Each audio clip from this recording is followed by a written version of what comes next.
வணக்கம் நண்பர்களே, நான் உங்கள் பாலாஜி அலைஸ் பவிஷ்யமார். குரு வணக்கத்துடன் இன்றைக்கி டாபிக் உள்ள போவோம். இன்றைக்கி நம்ம பார்க்க போகிறது 6ஆம் பாவகம். 6ஆம் பாவகத்தில் இருக்கக்கூடிய ஆதிபத்தியங்கள் அல்லது சொல்லப்படாத ஆதிபத்தியங்கள் அல்லது ரகசியங்கள் அப்படின்றத சொல்லிடுவோம். ஸோ 6ஆம் பாவகம் ஒரு மனுஷனுக்கு தேவையே இல்லாத பாவகம். ஒரு ஜாதக கட்டத்திலேருந்து எடுத்து தூக்கி போடணுன்னா 6ஆம் பாவகத்தை தூக்கி போட்டுடலாம் அப்படின்னு சொல்லலாம்.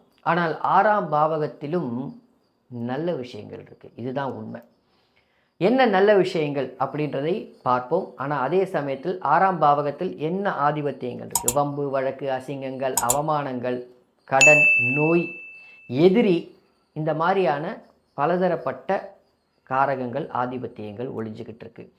இதில் உங்களுக்கு சொல்லப்படாதது என்ன அப்படின்னா, 6ஆம் வீடு அப்படின்றதே பொருளை மறைந்திருக்கும் விஷயத்தை வெளியே கொண்டு வருவது. 6ஆம் பாவகத்தில் இருக்கக்கூடிய ஒரே ஒரு நல்ல விஷயம் அப்படின்னு பார்த்தீங்கன்னா, வேலை ஒருத்தர் கீழே வேலை செய்கிறது நல்ல வேலைன்னு சொல்லுவோம். ஆனால் அது மட்டும் கிடையாது. 6ஆம் பாவகம் வலுத்தவர்கள் எதிரியின் பணம் வரும் அப்படின்ற அடிப்படையில் ஷேர் மார்க்கெட் அமைப்புகளில் இருப்பாங்க.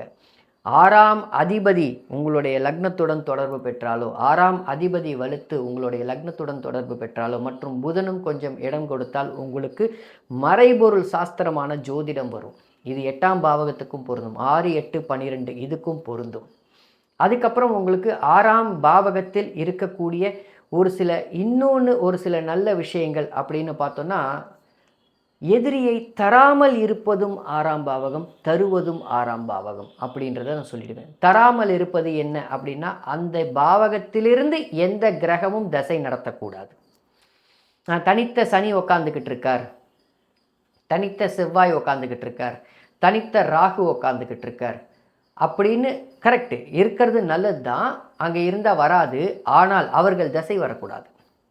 அவர்கள் தசை 6ஆம் பாவகத்திலிருந்து நடத்தும் பொழுது கண்டிப்பாக எதிரி வருவார்கள். அதில் எந்த மாற்று கருத்தும் கிடையாது. கண்டிப்பாக உங்களுக்கு நல்ல விஷயங்கள் தடைப்படும், நடக்காதுன்னு சொல்ல தடைப்படும் அப்படின்ற அமைப்புகள் இருக்குது. மற்ற கிரகங்களையும் வைத்து நீங்கள் புரிஞ்சுக்கொள்ளணும். அதுக்கப்புறம் 6ஆம் பாவகத்தில் இருக்கக்கூடிய ஒரு சில விஷயங்கள் என்ன அப்படின்னு பார்த்தோன்னா, சில சமயத்தில் 6ஆம் பாவகாதிபதி 8ஆம் இடத்தில் உட்கார்ந்திருக்கக்கூடிய அமைப்புகள் இருக்கும். இல்லை 8ஆம் பாவகாதிபதி 6ஆம் இடத்தில் அமர்ந்திருக்கக்கூடிய ஒரு அமைப்புகள் இருக்கும்.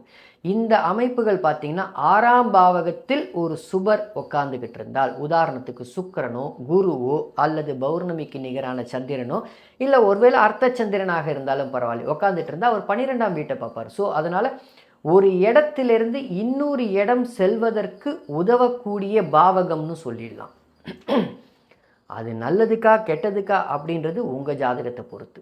ஸோ இப்போ நான் இப்போ சொல்கிறது எல்லாமே பார்த்தீங்கன்னா, அதில் என்ன இருக்குதுன்னு சொல்லுவேன். எனக்கு இதுலேருந்து நல்லது நடக்கலைன்னு ஒரு சில பேர் சொல்லுவாங்க, கமெண்ட் போடுவாங்க. இதுலேருந்து எனக்கு அப்படியே நடந்ததுன்னு ஒரு சில பேர் கமெண்ட் போடுவாங்க. நல்லது நடக்கலை அப்படின்னு போடுவாங்க. நல்லது நடக்க போதா கெட்டது நடக்க போதான்றது அந்த வீட்டில் அமர்ந்த கிரகத்துடைய வேலை. சனி செவ்வாய் ராகு நடந்தால் உட்காந்தா நல்லது நடக்கிறதுக்கு உண்டான அமைப்புகள் இல்லை. ஓப்பனாக சொல்கிறேன், இல்லை. சரி, கேது உக்காந்துக்கிட்டு இருக்கு, சனி பார்க்குது, நல்லது நடக்கிறதுக்கு உண்டான அமைப்புகள் இல்லை. சரி, 6ஆம் பாவகம் வேறு என்ன தரும்? நோயை தரும். ஸோ அப்போ என்ன நோய்? ஒரு உதாரணத்துக்கு சொல்கிறேன். ஆஹா, குரு உக்காந்துட்டார், சுபத்துவமாக இருக்குது 6ஆம் பாவகம், ஏன் குரு நோய் தரமாட்டாரான்னு அடுத்த கேள்வி கேட்பேன். 6ஆம் பாவகத்தில் குரு அமர்ந்து எத்தனை பேர் ஒபேசிட்டியாக குண்டாக இருக்காங்கன்னு பாருங்கள். நான் சொல்கிறது புரியுதுங்களா? 6ஆம் பாவகத்தில் ஒரு கிரகம் உட்காந்து எத்தனை பேர் குண்டா ஒபேசிட்டியாக இருக்காங்க. ஒரு உதாரணத்துக்கு சொல்கிறேன், கும்ப லக்னம்னு வச்சுக்கோங்க. கும்ப லக்னமாகி 6ஆம் பாவகத்தில் குரு உச்சமாகி உட்காந்துட்ருக்கார். அவங்க சர்வ நிச்சயமாக ஒபேசிட்டி ஜாஸ்தி இருக்கும். உச்ச குரு உட்காந்துட்ருக்காருன்ற அடிப்படையில் ஒபேசிட்டி ஜாஸ்தியாக இருக்கும். ஸோ ஒபேசிட்டி ஜாஸ்தியான அடுத்தது என்ன வரும்? நம்ம குண்டா இருக்கோம் அப்படின்னாலே அடுத்த அமைப்புகள் என்ன வரும்? நம்மால் நடக்க முடியாது, கால் வலி வரும். ஸோ ஒரு நோய் அடுத்த நோய்க்கு, அடுத்த விஷயத்துக்கு வழிவகுத்து கொடுக்கக்கூடிய பாவகம் 6ன்னு சொல்லலாம். ஒரு உதாரணத்துக்கு கடன் வாங்குறீங்க, அந்த கடனை திருப்பி அடைக்க முடியல, மறுபடியும் கடனை வாங்க தூண்டும் பாவகம் 6ஆம் பாவகமாக அமையும்.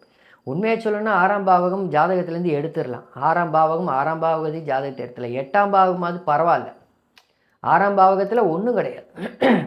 ஏன்னா சில சமயத்தில் பார்த்தீங்கன்னா இந்த 6ஆம் பாவகம் தான் சில சமயத்தில் விபரீத ராஜயோகம் 6 8 12ஆம் அதிபதிகள் ஒன்று கூடி 6 8 12ஆம் வீட்டில் அமர்ந்திருந்தால் விபரீத ராஜயோகம் அப்படின்லாம் சொல்லுவாங்க. அப்படிலாம் ஒன்றும் கிடையாது. விபரீத ராஜயோகம் வரணும்னா அந்த ஜாதகத்துடைய வலிமையை பொறுத்து தான் அடுத்தது விபரீத ராஜயோகம் உண்டா இல்லையான்றதை 6ஆம் பாவகத்தை வைத்து உங்களால் சொல்ல முடியுமே தவிர பொதுவாக சொல்ல முடியாது. ஸோ இதுக்கெல்லாம் வழிவகுக்கக்கூடியது 6ஆம் பாவகம். சரி, அடுத்தது 6ஆம் பாவகத்தில் என்ன இருக்குது? ஒரு வேலையிலேருந்து இன்னொரு வேலை மாறுவீங்க. 6ஆம் பாவகம், 6ஆம் பாவகத்தில் நிரந்தரமாக வேலை அமைப்புகள் இருக்கும். சனி 6ஆம் பாவகத்தில் உட்காந்துட்டு இருக்கு. கண்டிப்பாக அடிமை தொழில் பார்க்கக்கூடிய அமைப்பு, கீழே வந்து வேலை செய்வீங்க.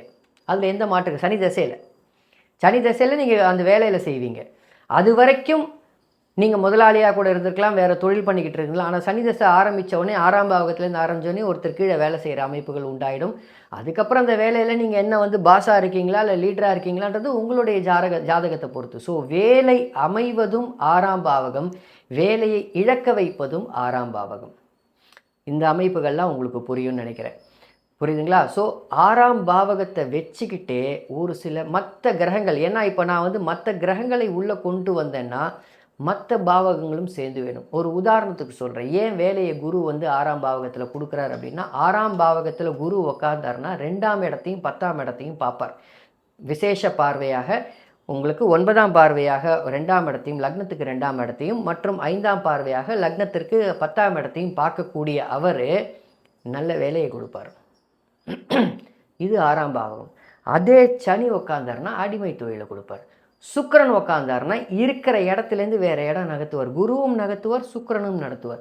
பௌர்ணமிக்கு நிகரான சந்திரன் உக்காந்தார் அப்படின்னா ஒரு அமைப்பும், தேய்பிரை சந்திரனாக இருந்து அர்த்த சந்திரனும் இல்லாமல் தேய்பிரை 2ஆம் பிறை 3ஆம் பிறை அமைப்பு தேய்பிரை சந்திரனாக இருந்தால் வேறு விதமாகவும் செயல்படுவார். என்னன்னா அது மனதை குறிக்கக்கூடியது. சந்திரன் மனோகாரகன், என்னுடைய முறை மனோகாரகத்துவ முறை அப்படின்றது. மனதை குறிக்கக்கூடிய சந்திரன் வந்து 6ஆம் பாவகத்தில் உட்காரும் பொழுது கடன் வாங்கணுன்ற எண்ணத்தை அவர் உள்ள கொண்டு வந்து திணிப்பார், அல்லது வாங்கக்கூடிய சூழ்நிலையில் உங்களுக்கு சந்திர சேலை தள்ளுவார். ஒரு சில பேருக்கு டிப்ரெஷன் அமைப்புகள்லாம் கேள்விப்பட்டிருக்கீங்களா? அப்படியே நல்லா இருக்கிற ஆள் பார்த்தா திடீர்னு பார்த்தா டிப்ரெஸ்ட் ஆகிடுவாங்க, வீட்டுக்குள்ளேயே இருப்பாங்க, வெளியில் வர மாட்டேன்னுவாங்க. வெளிச்சத்துக்கு வரமாட்டேன்னு சொல்லக்கூடியது 6ஆம் பாவகம். என்ன மறைந்திருக்கும் பாவகம் இல்லை, வெளிச்சத்துக்கு நான் வரமாட்டேன், நான் வீட்டில் இருக்கேன், என்ன ஆளை விடு அப்படின்னு சொல்லக்கூடியது. ஒரு சில பேருக்கு 6ஆம் பாவக அதிபதி அல்லது 8ஆம் பாவக அதிபதி தொடர்பு பெற்ற ஒரு சில கிரகம் வந்து தனிமையை விரும்புவார்கள். இது 6ஆம் பாவகம். இதெல்லாம் 6ஆம் பாவகத்தோடைய ஒரு சில ஆதிபத்தியங்கள். மற்ற கிரகங்களை வைத்து மற்ற அமைப்புகளை பார்க்குறோம். சரியா? அடுத்த பதிவில் பார்ப்போம். நன்றி நண்பர்களே.